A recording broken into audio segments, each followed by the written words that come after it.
Hi there, and welcome back to another episode of Sit and Spit with me, your host, Joe Royal. And today on the show, last week we had referenced that this week's artist had some ties to last week's artist, which was Queens of the Stone Age. And of course, the ties would be in Dave Grohl and the Foo Fighters and their new album, Concrete and Gold. Of course, Dave Grohl is a sometime drummer member and honorary member, at least, of Queens of the Stone Age. Kind of helped put the group on the map as far as the general populace was concerned. The group had already had 2 albums out, but when their third album, Songs for the Deaf, came out, Dave Grohl was the drummer for that record, and the song No One Knows really exploded in massive airplay for the band, and it just took them up another notch. But back to this week's subject. The Foos are no strangers to the show. In fact, the very first show we ever did was on the soundtrack to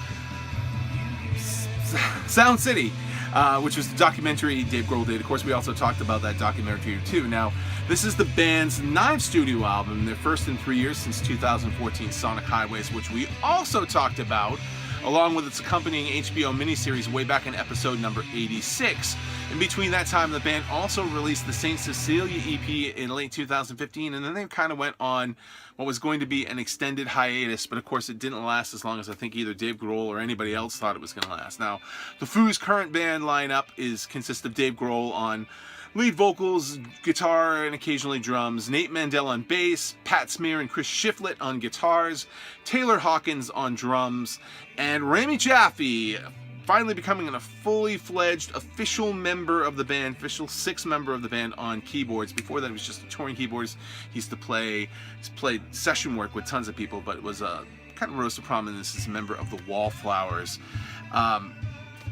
Concrete and Gold also features a few other celebrity appearances, which we'll cover as we get to the individual songs, and also kind of tying in with the last review show of the Queens of the Stone Age and their album. With this record, Dave Grohl found himself in a similar position of like, how can we make this record different? I want to kind of get out of my comfort zone a little bit, and as the Queens of the Stone Age did, enlisting Mark Ronson as a rather unexpected choice for the producer, Dave Grohl also enlisted one himself this time, and that being Greg Kurstin of the band The Bird and the Bee, who has also worked with such pop acts as Sia and Halsey and Adele. And Dave Grohl was an admirer of The Bird and the Bee and kind of always wanted to find a way to work with Kurstin, and so he did finally on this album. And the lucky thing for Dave Grohl is that he's in a fairly rare position of being wealthy enough, from like the success of all the Foo Fighters, being a member of Nirvana and stuff, being a successful documentary director and stuff, that kind of doesn't really have to worry about record sales so much anymore, and can really just be an artist and allow himself to experiment in the way he's done with this record. Now, Grohl himself has compared Concrete and Gold to being akin to Slayer recording the Beach Boys' Pet Sounds, or Sgt. Pepper meets Motorhead was another saying that came to mind, and it's perhaps more that in spirit than actual sound, except for the Beatles references, of which there are more than a few that we'll get to as we talk about the songs one by one. Now, to do that, we're going to kick off with the album's opening track. You're hearing in the, actually we already heard it, T-Shirt, which was more of a short intro rather than an actually fully fleshed out song, but rather nicely tease off the record in a manner of letting you know you're going to be in for something a bit different. It alternates between quiet, loud, quiet passages, and opens on just Dave's vocal with an acoustic guitar before crashing in loudly with heavy guitars and the full band. It also segues directly into the album's next track, the one you're hearing right now, the first single released off the record, Run, which was released way back in June and July, I believe. And it also follows that kind of quiet pacing of T-Shirt, building on a clean picked gentle guitar line and a chorus of heavenly backing vocals, gradually building to a full-on charging rocker like you're hearing now, with Dave's throat-shedding distorted vocals delivery. And it's a classic Foo Fighters sounding cut at heart, only with Kurstin's production twist making it a bit different, as happens quite a bit on this record. The album's next track, Make It Right, has an old school 70s vibe to it. At time it reminds me of classic Kiss or Aerosmith with its chugging, choke, bend, and release guitar riff. Yet at the same time, it's also got aspects of Scott Weiland to it. It's a type of tune I could easily hear also being a Stone Temple Pilots or Velvet Revolver style song. And also this song features guest backing vocals by none other than Justin Timberlake. which is kind of cool. He's mixing into the background vocals. If you didn't know it was him, you probably wouldn't know it was him, but it's cool that he's on there.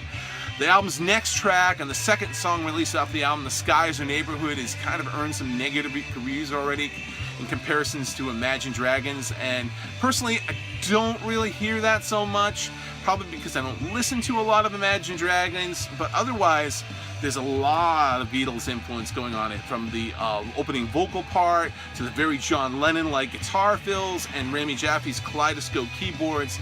And otherwise, at times, the chorus does veer a bit dangerously close to modern country style, which is not good. But overall, I think it's a decent track. I don't mind it so much. It's got a really kind of trippy video to it that you may have seen already. The album's next song, La Di Da, opens on an overdriven, buzzy bass beat with some heavily affected and double vocals, lead vocal styles. Sounds a bit like a marriage between Nine Inch Nails' industrial heaviness and Prince's funky pop sensibilities. If you can imagine that, it's just, even the title of the song kind of harkens to Prince. Maybe it's a little tribute to Prince. Of course, Dave is definitely a Prince fan. The band covered Darling Nikki as a B-side way back in the day. And Prince returned the favor by covering the Foo Fighters in his Super Bowl performance. But the chorus of La Di Da is classic Foos.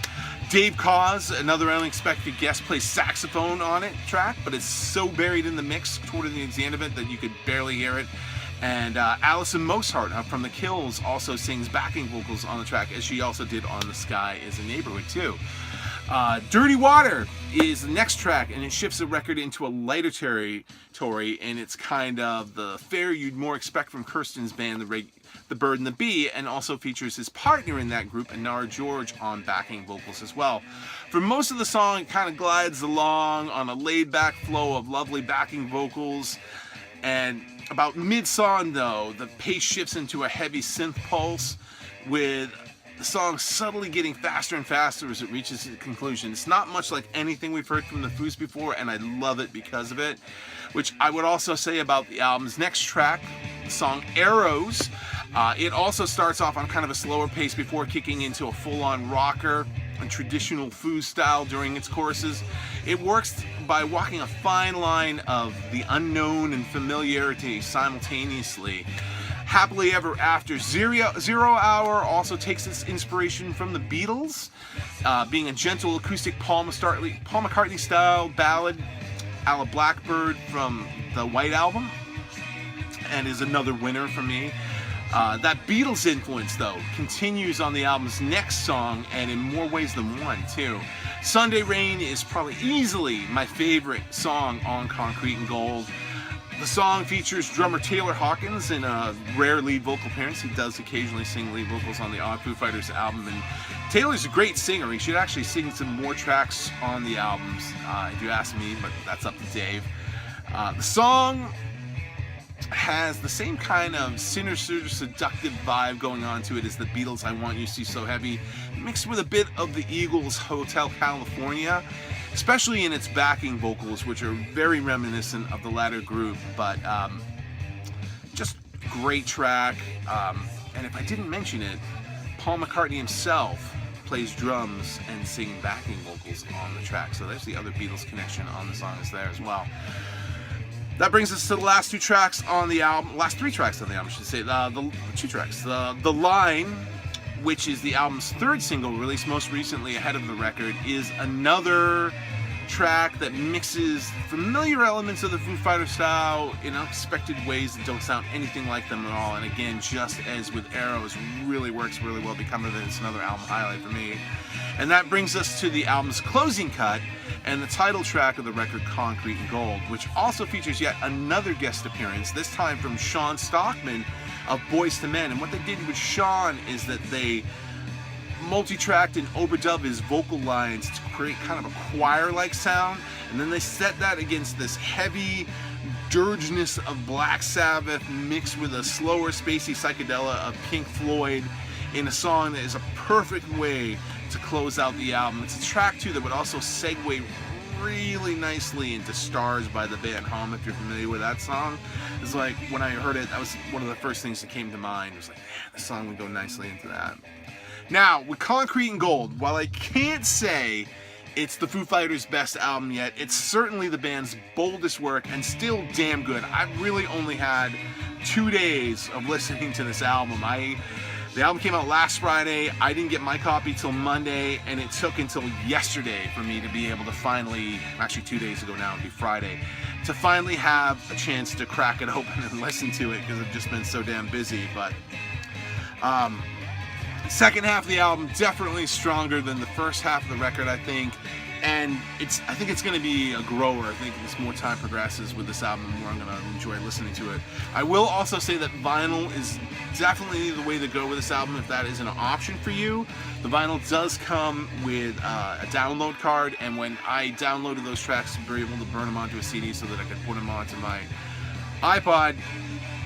I noticed that they didn't quite sound as good as the vinyl does. The vinyl is very much more warm and open, probably because Chris Bellman was one of the best masterers out there. He's the guy who mastered the lacquers for it.